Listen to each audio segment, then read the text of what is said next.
अमरावती जिल्ह्यातील मेळघाटमधील दहेंद्रे ठाणा गावात दूषित पाण्यामुळे 40 लोकांना अतिसाराची लागण झाली। यातील एकाचा मृत्यू झाला आहे। त्यामुळे दहेंद्रे ठाणा येथील तात्पुरत्या स्वरूपात उभारलेल्या आरोग्य केंद्रात खासदार बळवंत वानखेडे यांनी जाऊन पाहणी केली। दूषित पाणी पुरवठ्यामुळे स्थानिक नागरिकांमध्ये अतिसाराचे प्रमाण वाढले असून स्थानिक वैद्यकीय अधिकारी डॉक्टरांना रुग्णांची काळजी घेण्याचे खासदार बळवंत वानखेडे यांनी आदेश दिले।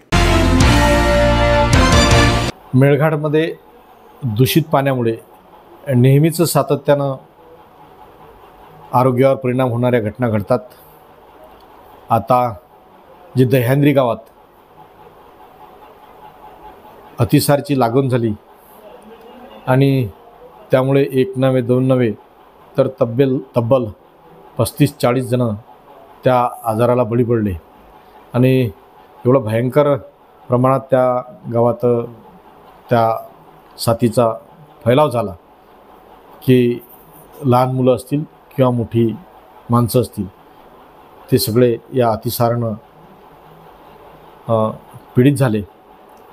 ही बातमी मला समजली आणि मी पाहिलं, तिथं गेलो तर आजही कॅम्प सुरूच आहे आणि अनेक पेशंट आजसुद्धा तिथे मोठ्या प्रमाणावर आहेत। पाण्याची जी व्यवस्था आहे ती विहिरीतून पाणी घेतल्या जाते आणि ते दूषित असल्यामुळे आरोग्यावर त्याचा विपरीत परिणाम होत आहे।